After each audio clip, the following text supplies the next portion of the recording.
যোনসকল ছাত্ৰ ছাত্ৰী তোমালোকে মেট্ৰিক পৰীক্ষা উত্তীৰ্ণ হৈ কেনে এতিয়া এডমিশ্যন কৰিছা সো তোমালোকৰ কাৰণে অসম চৰকাৰৰ ফালৰ পৰা এটা গোল্ডেন অপৰচুনিটি আনিছে মুখ্যমন্ত্ৰী বিজ্ঞান প্ৰতিভা সন্তান যদি তোমালোকৰ সৰুৰে পৰা এটা বিজ্ঞানৰ প্ৰতি এটা ইন্টাৰেষ্ট আছিল তেনেহলে এই যোনটো মুখ্যমন্ত্ৰী বিজ্ঞান প্ৰতিভা সন্তান ইয়াতে তোমালোকে পাৰ্টিসিপেট কৰি কিনে তোমালোকৰ এই যোনটো সৰুৰে পৰা যোনটো তোমালোকৰ সপোন আছিল যে আমি বিজ্ঞানৰ হৈ কিবা এটা কৰিম তেনেহলে এইটোত পাৰ্টিসিপেট কৰি কিনে তোমালোকে সেই সপোনবোৰ পূৰণ কৰিব পাৰিবা আজিৰ এই ভিডিঅ তোমালোকক জনাম যে এই যোনটো মুখ্যমন্ত্ৰী বিজ্ঞান প্ৰতিভা সন্তান ইয়াতে কেনেকৈ তোমালোকে পাৰ্টিসিপেট কৰিবা কোনসকল ছাত্ৰ ছাত্ৰীয়ে পাৰ্টিসিপেট কৰিব পাৰিব বাকি তোমালোকে এই মুখ্যমন্ত্ৰী বিজ্ঞান প্ৰতিভা সন্তানত পাৰ্টিসিপেট কৰিলে তোমালোকক লাভৱান কি হ'ব সকলো তোমালোকক আধেকলৈকে জানিব পাৰিবা তাৰে আগতে তোমালোকক ৰিকুৱেষ্ট কৰিছো যদি তোমালোকে এইটো চেনেলত পোন প্ৰথমবাৰ আহিছা চেনেলটো সাবস্ক্ৰাইব কৰিবা বেল আইকনটো অল কৰি দিবা যাতে এনেকুৱা ইনফৰমেটিভ ভিডিঅ তোমালোকে অতি সোনকালে পাই যোৱা এতিয়া জানি লোৱা যে কোনসকল ছাত্ৰ ছাত্ৰী তোমালোকে এই যোনটো মুখ্যমন্ত্ৰী বিজ্ঞান প্ৰতিভা সন্তান আছে এই বিজ্ঞান প্ৰতিভা সন্তানত তোমালোকে পাৰ্টিসিপেট কৰিব পাৰিবা ইয়াতে ধুনীয়াকৈ লিখা আছে যে খুৰতে আঁচনিখন যে 2025 বৰ্ষত দশম শ্ৰেণী উত্তীৰ্ণ সৰ্বাধিক 40 গৰাকী শিক্ষাৰ্থীক কি কৰা হ'ব আৰু তাৰে ভিতৰত 50 গৰাকী ছাত্ৰীক নিৰ্বাচন কৰিব সো তোমালোকক এই যোনটো মুখ্যমন্ত্ৰী বিজ্ঞান প্ৰতিভা সন্তান আছে ইয়াতে মাত্ৰ 40 গৰাকী শিক্ষাৰ্থীক চয়ন কৰিব আৰু তাৰে ভিতৰত 50% কিন্তু ছাত্ৰী থাকিব এটো গম পালা এতিয়া নেক্সট পইণ্টটো লিখা আছে যে শিক্ষাৰ্থীসকল আগ্ৰহৰ ক্ষেত্ৰত অনুসৰি সৰু সৰু গোটত ভাগ কৰি ৰাজ্য তথা দেশৰ প্ৰখ্যাত প্ৰযুক্তিবিদ্যা প্ৰতিষ্ঠানলৈ এসপ্তাহৰ ফেলোশ্বিপ কেম্পৰ বাবে তেওঁলোকক প্ৰেৰণ কৰিব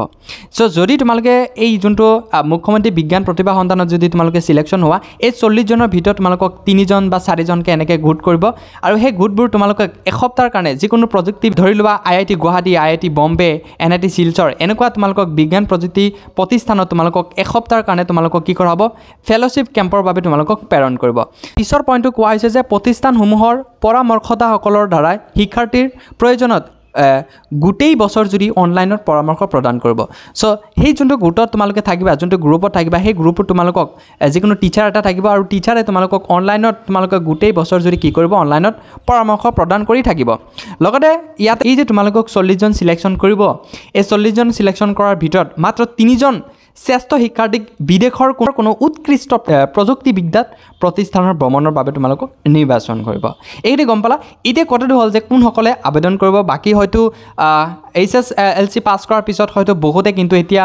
আৰ্টছ লৈছে সায়েন্স লৈছে কমাৰ্চ লৈছে এই কমাৰ্চ আৰু আৰ্টছ সায়েন্স এইখিনি আৰ্টছৰ ভিতৰত যোনখিনিয়ে এইকেইটা সাবজেক্ট ইয়াতে পাৰ্টিকুলাৰলি কিছুমান সাবজেক্ট ইয়াতে বান্ধি দিছে যোনসকল ছাত্ৰ ছাত্ৰী এইকেইটা সাবজেক্টৰ ভিতৰত আছে সেইসকল ছাত্ৰ ছাত্ৰীয়ে কিন্তু এই মুখ্যমন্ত্ৰী বিজ্ঞান প্ৰতিভা সন্তানৰ কাৰণে তেওঁলোকে আবেদন কৰিব পাৰিব আবেদনৰ বাবে নিৰ্ধাৰিত দুটা চৰ্ত আছে যে অসম চৰকাৰত স্বীকৃতিপ্ৰাপ্ত কোনো পৰিষদৰ পৰা ন্যূনতম 75% নম্বৰ লাভ কৰি দশম শ্ৰেণীত উত্তীৰ্ণ শিক্ষাৰ্থী গণিত পদাৰ্থ বিজ্ঞান ৰাসায়নিক বিজ্ঞান জীৱ বিজ্ঞান পৰিসংখ্যা বিজ্ঞান আৰু কম্পিউটাৰ বিজ্ঞান বিষয়ৰ ভিতৰত অন্যতম 3টা বিষয় লৈ অসমৰ কোনো শিক্ষানুষ্ঠানত একাদশ শ্ৰেণীত অধ্যয়নত নামভৰ্তি কৰা শিক্ষাৰ্থীসকলে কি কৰিব পাৰিব এই মুখ্যমন্ত্ৰী বিজ্ঞান প্ৰতিভা সন্তানত তেওঁলোকে আবেদন কৰিব পাৰিব ইয়াতে ধুনীয়াকৈ মেনশ্যন কৰিছে যিকোনো স্বীকৃতিপ্ৰাপ্ত মানে যিকোনো গভৰ্ণমেণ্টৰ স্কুলৰ ফালৰ পৰা যদি তোমালোকে ন্যূনতম মানে মিনিমাম তোমালোকে 70%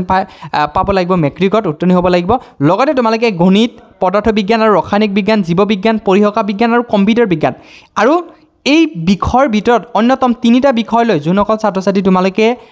HS ফাৰ্ষ্ট ইয়াৰ কাৰণে তোমালোকে এডমিশ্যন কৰিছে সেইসকল ছাত্ৰ ছাত্ৰীয়ে কি কৰিব পাৰিবা মুখ্যমন্ত্ৰী বিজ্ঞান প্ৰতিভা সন্তানত তোমালোকে আবেদন কৰিব পাৰিবা আবেদনৰ সবিশেষ কেনেকৈ কৰিব লাগিব কেৱল অনলাইনৰ মাধ্যমত আবেদন কৰিব পাৰিবা কোনো ধৰণৰ অফলাইন তোমালোকে যাব নালাগে আৰু আবেদনৰ তথ্য সবিশেষ জানিবৰ বাবে তোমালোকক মই ডেছক্ৰিপশ্যনত এই যোনটো www.astec.assam.gov.in এই লিংকটো মই ধুনীয়াকৈ দি দিছোঁ আৰু আবেদনৰ অন্তিম তাৰিখ তোমালোকক 20 জুন 2025 ৰাখিছে সো অতি সোনকালে যোনসকল তোমালোকে বিজ্ঞানৰ প্ৰতি